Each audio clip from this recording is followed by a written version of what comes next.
Welcome to another edition of Radio Faces brought to you by HCC TV. I am proud that we are shooting this from the Clear Channel studios and John McClain couldn't make it, so in with me, Greg Cook, my In the Trenches partner on our sports talk radio show that can be heard on 790. How are you doing, Greg? Doing great, Indy. Good to be back with you on air now, not just the radio. That's right. So let's get right into it. There's so much to talk about. The Texans just had a draft. There's a lot going on in the NFL, but how can we not start talking Texans? So let's go right into it. The draft was over a week ago, and they just made their team better, worse, or did they stay the same? When you look at the number one pick, Whitney Mercilus, 16 sacks in college, 8 forced fumbles. You think he's just going to fit right into that pass rush tandem of Brooks Reed and Connor Barwin? What's your thought on that? Well, I think he's a better athlete than Brooks Reed. I don't know if he'll come in and start right away, but I didn't think he would be there when the Texans drafted, so I had them projecting like Nick Perry from USC.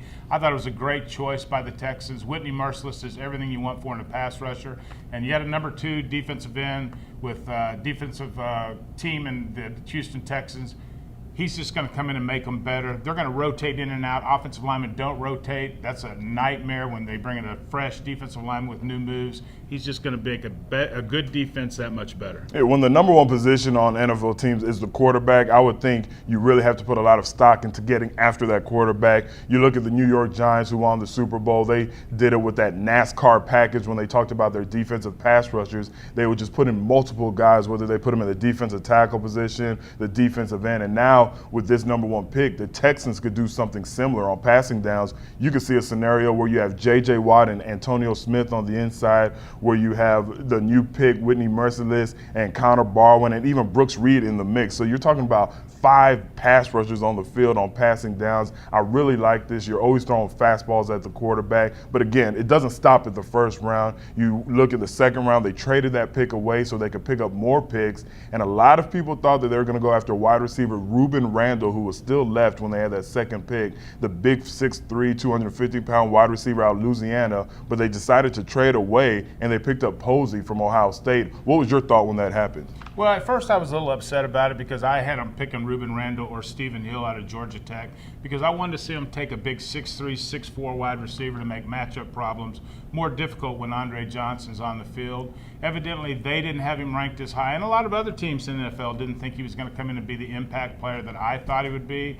So I think there's maybe a little bit of a reach for DeVere Posey because he's not as big as those guys. He only played 3 games his senior year due to suspensions, but a lot of talent there, a lot of upside. And then, of course, they got Keyshawn Martin from Michigan State, who can also help in the return game. So there's a punt returner you're always looking for, Indy. When you say, if you're going to replace Jacoby Jones, make sure you have a guy that can also return punts. So these guys have a lot of upside, but whether they can step right onto an NFL field and impact the game significantly at the beginning, I just don't know. And I'm glad you brought that up. You talked about if you're going to replace Jacoby Jones. Right before the taping of this show, they announced that they released Jacoby Jones. He will no longer be a Houston Texan, and you have to feel that they made this decision after they made those draft picks. You have Posey coming in who could contend to be maybe that number 3 receiver. Then you have Martin, who was a very, very good punt and kick returner for Michigan State. He set some records for the school. He was among the top 10 returners for the Big Ten Conference. This is a guy that could come in and do what Trenton Holiday was supposed to do for this team last year. So that is what made it able for them to release Jacoby Jones. When you see Jacoby Jones and the potential, you've been real big, as you should, on saying, you know what, a lot of people have potential. It's all about production. And so far, you've only seen potential from Jacoby Jones. Do you think he lands, and do you think he lands somewhere else fast? Well, someone will take him because he's a veteran wide receiver. I think he will be picked up pretty fast. What people don't realize is because when the Texans, they say, well, they tried to trade him, nobody wanted him. That's not necessarily the case. Jacoby had a big contract, so once he's waived, that contract goes away. You can renegotiate.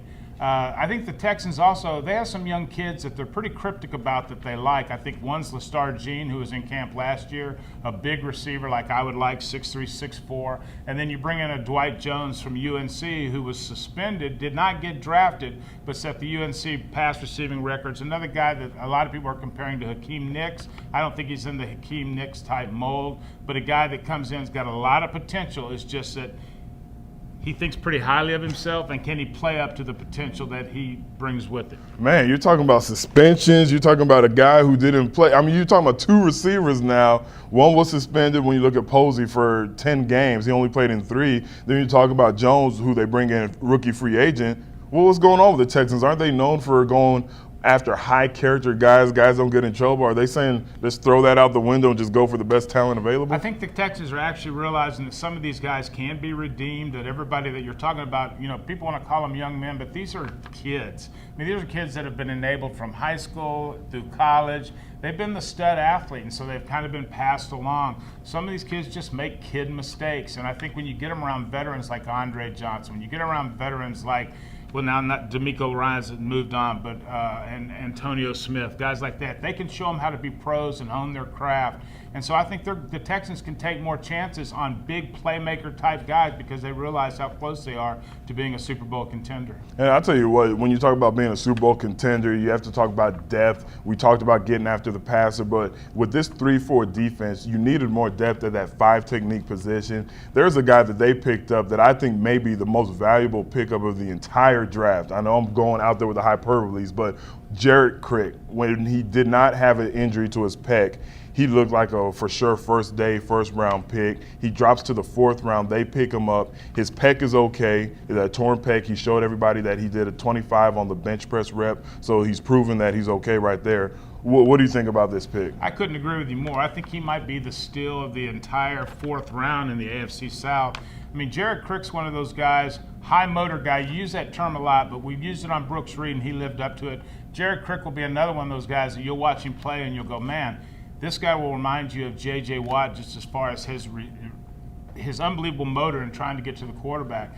He was ranked anywhere from the 1st round to the 4th round. 4-3 guys maybe didn't like him as much because he's not as strong at the point of attack.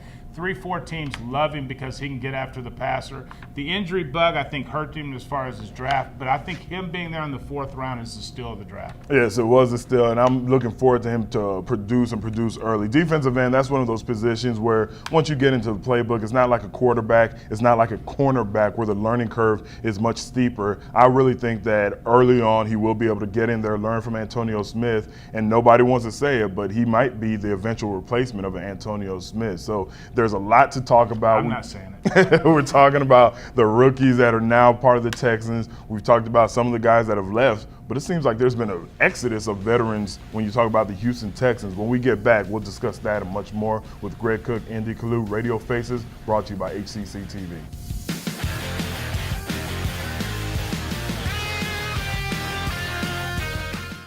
How valuable is a faculty comprised of PhDs, MDs, MBAs, with international research grants and prestigious national positions? You'll find just that at HCC. But those aren't the only things that differentiate our faculty. We are at the forefront of what's next in teaching and technology. We are leading our students to new futures and better opportunities. HCC, smart decision.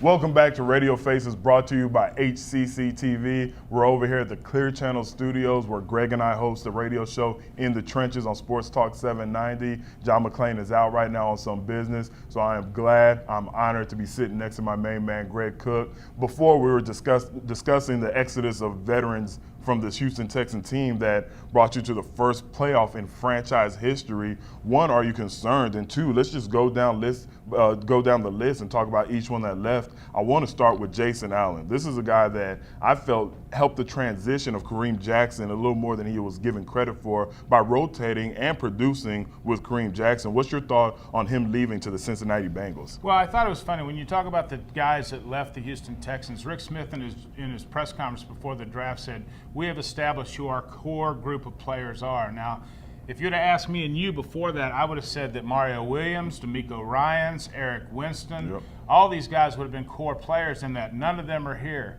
You look at a Jason Allen. Jason Allen, I thought, actually outperformed Kareem Jackson last year, and now he's gone. So is there worry? Yeah, when you lose veteran leadership, nobody can tell how that will translate on the field until you actually get on the field and you get under adverse circumstances. So, yeah, I think there's going to be a little learning curve going on here for the Texans. It'll be interesting to see how this all plays out. And I say it a lot when we're on our show on Sports Talk 790. Action speaks louder than words. I know people probably get sick of that phrase, but when you look at Jason Allen, the thought was he wasn't that highly thought of. But as soon as the Texans made it known that they weren't going to try to re-sign him, Cincinnati came in there and gave him a multi-million-dollar contract. So obviously people were looking at film, and they probably thought what you thought, that he was more effective than the first-round pick Kareem Jackson. So that's why he found a home so quickly after his departure from the Texans. This is the one that really hurt. This one hurt me when I talk about the middle linebacker, the quarterback of the defense, the all-around good player and great guy, DeMeco Ryans. I saw it coming because they didn't utilize him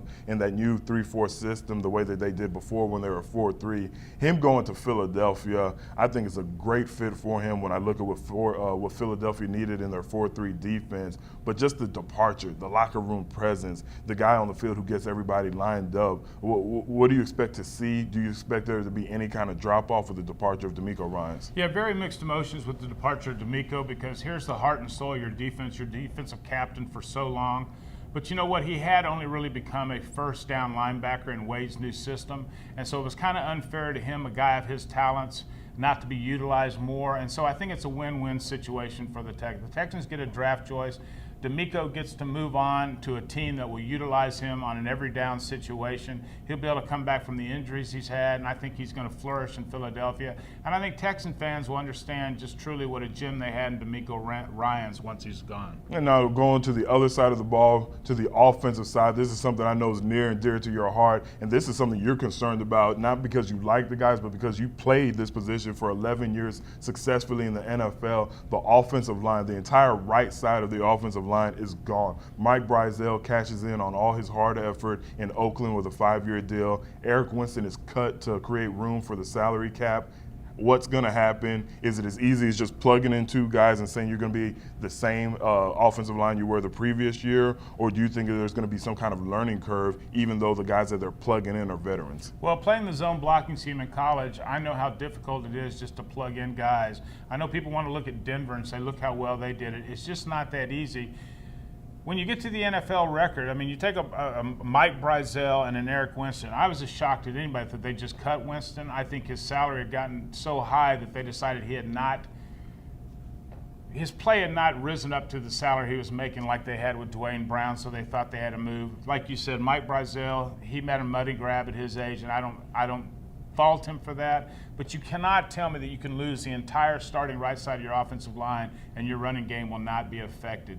Antoine Caldwell last year looked lost at times at right guard. Rashard Butler, I love him. When he played for the 4 games, he did well, but he's coming off an injury, and plus, he's not really as heavy as you want your right tackle to be, because that's your run tackle. And I question, you can say all you want about the running game and the zone blocking scheme, but you still have to pass protect. And there's no zone blocking scheme in pass protection. When you get those one-on-one matchups, I don't know if Antoine Caldwell and Rashard Butler will be as good as the 2 guys that they have to replace. Now, I know you don't mind getting and mixing it up and getting a little controversial, so I'm going to throw a tough question. Yeah, of course. People that know you, they know that you'll answer straight from the heart and you don't hold anything back, unlike maybe me, I guess is what they say, but they're all lying about that. One of us has to be mellow. So when you look at what's going on with the departures, Eric Winston was a surprise. DeMeco Ryans, we saw it coming because of the on play, but it was still somewhat of a surprise. Mike Brazel not being signed back. Do you think the Texans weren't ready for this as far as signing all these guys, having the success that they had, and be able to keep it under the cap? Do you think that they were overwhelmed, or they spent too much money in years past and they weren't ready for the run that we're expecting them to have? Well, anytime you're not looking at your cap situation long term and not just in that particular year, you're doing yourself a huge disservice. And I'm not sure I can say the Texans did that or not. But I do not think right now, I mean, I said we'll have to wait till the draft and we'll have to see what they do in some free agent signings. I do not think the Texans are as good as they were at the end of last season right now. Now, the return of a healthy Matt Schaub will immediately make them better, but I'm going to have to take a wait-and-see attitude on what these new receivers will do on the outside, because I don't think we got that number 2 big playmaker that we wanted in either one of these receivers. and I have to wait and see what the right side of that offensive line does. Until then, it's anybody's guess. But look, the Texans are going to be in a very weak division. They're the hands-down favorite to win the AFC South. They should win the AFC South, and it's just how much farther than there can they progress. I'll tell you what, a lot of fans in the Houston area, they don't want to hear that, but I can't disagree with anything that you've said. As of now, this team is worse than they were when they walked off the field against Baltimore, but what you said is all going to weigh on Matt Schaub's foot. Is he going to come back from that Liz Frank injury? Is he going to be able to play 16 games? Is he going to live up to the hype? This is a contract year, so you know he's going to put his best foot forward, no pun intended, but a guy like Matt Schaub, he's always going to put his best foot forward. You never have to worry about that or question it, but I'm with you on that. It has to do with the return of Matt Schaub. TJ Yates did what he's supposed to do as a backup professional quarterback. You don't want to give him too much credit, and you don't want to take any away from him, but I'm concerned because I've seen the Liz Frank injury in careers, not just in season. I've seen it in careers. Well, and not only that, even if Matt Schaub comes back and is 100% healthy, you know, you got Andre Johnson now entering into those 30s where he heard not one but both hamstring injuries. If he goes down again, do we have anybody that can step up and be that number one receiver? That was my biggest concern going into this draft. It's still my biggest concern. If we lose Andre Johnson, who do we have to turn to? Well, we're going to answer that and much, much more on the other side. This is Radio Faces brought to you by HCC TV. This is a special edition. We're shooting from the Clear Channel studios where Greg and I host Sports Talk 790. Thank you.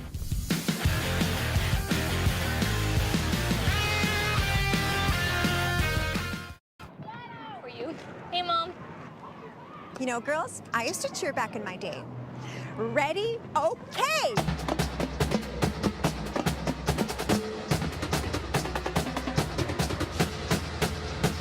Go team! That was amazing. Amazing. Amazing. Mom, that was amazing. You don't have to be perfect to be a perfect parent. There are thousands of siblings in foster care who'll take you just as you are.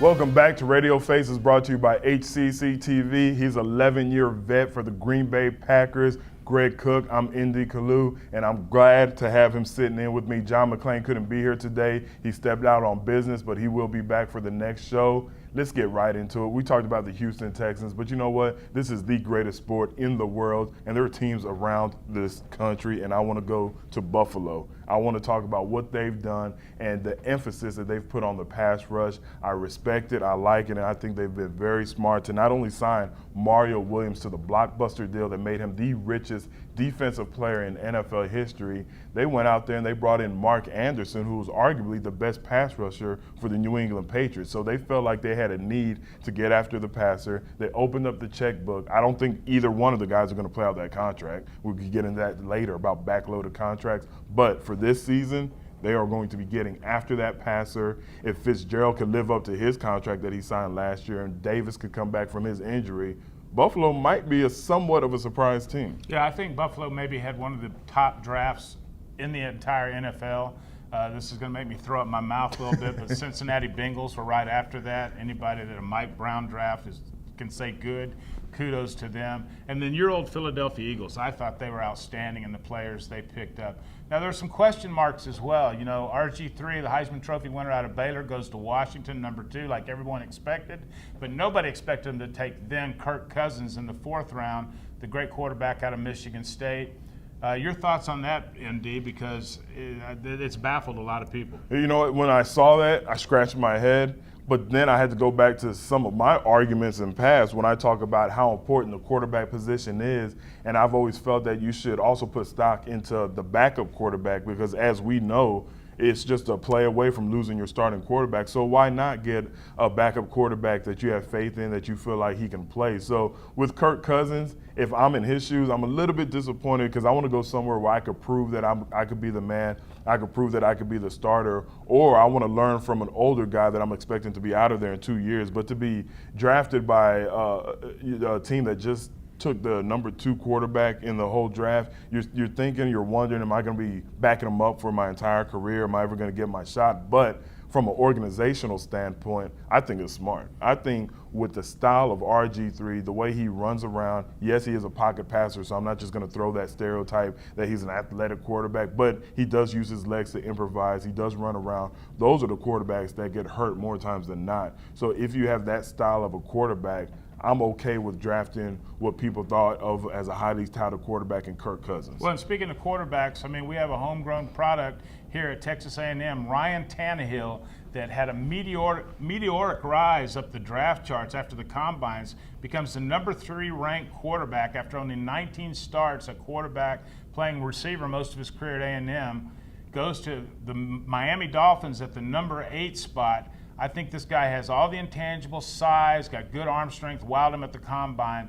I don't know how much there's a learning curve that he's going to have to learn as far as playing quarterback at the NCAA level, much less the pro level. Plus, he goes to Miami where they do not have any receivers. I'm not so sure about this pick, indeed. Right. It's the P word that you hate, potential. When you look at Tannehill, there's 2 things that I really like about him. And if I was in Miami's situation, I might have done the same thing because of this. He's the son of a coach, so he just grew up as part of his DNA, the X's and O's, and he played wide receiver successfully at a big-time college. It's not like he was playing wide receiver at Rice. He was playing at Texas A&M. I didn't say that. I know. Indeed, Kalu said that. He was playing at Texas A&M, and he was a successful wide receiver. So it lets you know how athletic he is. It also lets you know that when he's playing quarterback, he's going to have some kind of connection, some intangible connection with the wide receivers because he understands them. I think this was a good pickup. Matt Moore is a pretty good quarterback, so it's not like they're just going to hand him the keys to the car. It's going to be a nice competition, and I think 2-3 years, he's going to be a solid quarterback in the NFL. And if you're talking about Miami, nobody had a worse offseason than Miami, with Jeff Ireland trying to hire a head coach they didn't get, trying to get a quarterback, Peyton Manning, they didn't get. But when you think about it, there is a team that had a worse offseason, and that team could only be the New Orleans Saints. I mean, here's a team that could possibly be the most corrupt team in the NFL, and they're called the Saints. Excuse me? You have Bountygate, where they're now putting bounties on players, and players talking about player safety, how hypocritical that you're trying to knock players out of the game. And then you have Eavesdrop Gate, where their general manager supposedly has a hardwire listening device in the other team's coach's booth. How does that not upset the competitive balance of the NFL? Some severe punishments coming down. And in fact, we hear today that not only Sean Payton can't see any NFL personnel or talk to them for the entire season, they came down very harshly on Jonathan Vilma today and suspended him for the entire season. The entire season, I thought that was wrong. When we first heard about it, when we were doing our show In the Trenches on Sports Talk 790, my gut feeling was that's just wrong. Jonathan Vilma, he was following orders. His defense going to be Oh, not the Nuremberg defense. There you go. Just following orders. He was just following orders. The reason that he put more into the bounty pot than others, because he was making more. Now, should he have been punished? Yes. The whole season, I think that's a little extreme. I understand what Goodell's doing. He's trying to show everybody, look, we're going to come down. We're going to come down hard if we hear about Bountygate. You think it's still going to happen. I actually don't think it's going to happen because when you talk about losing your head coach for a year, your star linebacker, and your defensive coordinator gone for indefinitely, so we know it's going to be at least more than a year, I think he sent his message. That's the only thing I would give Goodell credit for is that he sent a message and he sent it strong, but I think the punishment is too harsh across the board. Yeah, I don't buy the coach made me do it routine. The thing that I don't understand though is the NFL is an inherently violent game. I mean, everybody tries to knock out the player he's playing against for that individual game. I tried to do it. I'd much rather play against his backup than the starter for that team.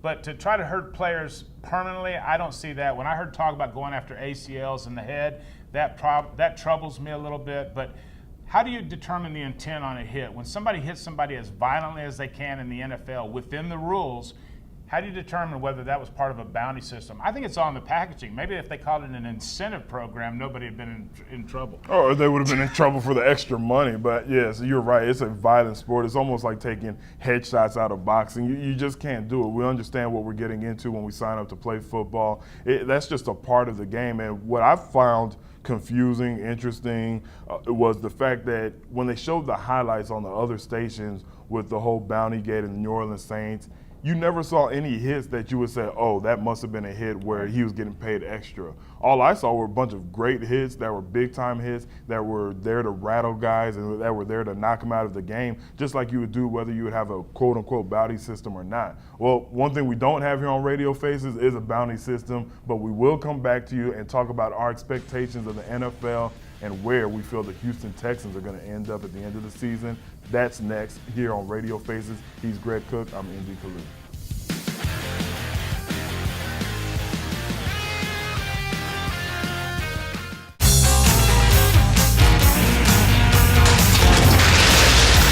Whoa, dude. You thinking what I'm thinking? Yo, I'm gonna cut the gap. Yeah. Dude, I'm gonna get it. I'm going in.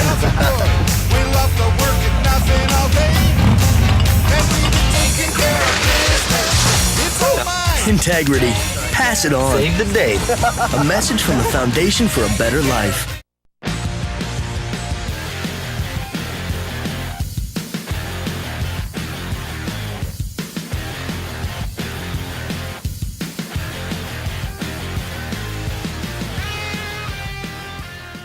Welcome back to Radio Faces, brought to you by HCC TV. We're here in our Clear Channel studios. We just got off the air doing In the Trenches on Sports Talk 790. He's Greg Cook. I'm Indy Kalu. This is the fourth quarter, last segment. Let's get right into it. Expectations of the upcoming season. I'm just going to ask outright, is it a given that your Houston Texans win the AFC South this year? I think it's a 95% chance that they're Wow. going to win the AFC South. I fully expect that, but watch out for the Tennessee Titans. They also improved themselves. Kenny Brett, their star receiver, is coming back from an injury. They pick up speedster Kendall Wright from Baylor, who's going to give them a vertical threat on both sides of the field. Chris Johnson comes back after not holding out, and I think he's going to return to form. And they pick up an intriguing guy in the draft, Zach Brown. This is a linebacker that runs a 4.3 40 that's going to add to a Tennessee Titan defense that they already think's pretty good, Indy. So watch out for the Titans. And don't forget that the Texans aren't playing that cream puff schedule they played last year. They've got a very tough schedule this year. They play the NFC North, so that's Green Bay, Chicago, Detroit. None of those are givens. They got to play Baltimore. They got a tougher schedule, so we're going to see whether they act like the Houston Texans that we think they're going to act like, or are they going to be the last year's Tampa Bay Buccaneers who went from 10-6 to 6-10. Wow, with all that being said, you still give them 95%. I'm with you. I think Tennessee is going to be their biggest foe, the biggest competitor. When you look at Indianapolis, I don't like the term rebuilding year, but you have to think it's going to be a rebuilding year. Most of their talent is going to be young rookies with the 2 tight ends that they drafted. Dallas Clark is gone. Peyton Manning, we know, is gone. Andrew Luck, there's going to be some time spent learning what's going on, learning the speed of the NFL. So I don't expect much from Indianapolis. Jacksonville, I don't know what they're doing. As much as the many woes as they had last year, they use a 3rd-round pick on a punter. I mean, I just don't know what's going on with that organization. Plus, I think Justin Blackman's overrated. I don't know if he's the 7th player picked. And I think they had a lot more holes to fill than Justin Blackman. Oh, they had many holes. That's why I was so surprised that they took used a 3rd-round pick on a punter. It just lets you know they don't know what's going on. It's definitely going to come down to the Tennessee Titans and the Houston Texans in my mind. I would even say I would give Texans 70% because Tennessee Titans, they're quietly just reloading over there. Hater. He's a hater. I'm a hater because I said they He's have a hater. 70% chance to win He the also division. dogged Rice, so if you heard that too. Wasn't me. It wasn't the Razorback. It was a hootie-hoo. There you go. So I do think it's going to be interesting to watch, and I like the fact that you bring up it's going to be a tough schedule. When you look at Detroit, Green Bay, the teams that they face, it's not a given that they're going to win any of these games. It all comes down to Matt Schaub's foot. That's where I'm going to leave it when we talk about where we're going with the Houston Texans, where they're going to go. It all depends on what Matt Schaub can do if he's 100% from the Liz Frank injury. And that's where I'm going to leave it on today's episode. Thanks for joining us. Radio Face is brought to you by HCC TV. We're here at the Clear Channel Studios. And thanks to my partner, Greg Cook, who's also my partner in crime on the radio. We have a show, In the Trenches, on Sports Talk 790. We appreciate you for tuning in. Stick around for our next episode.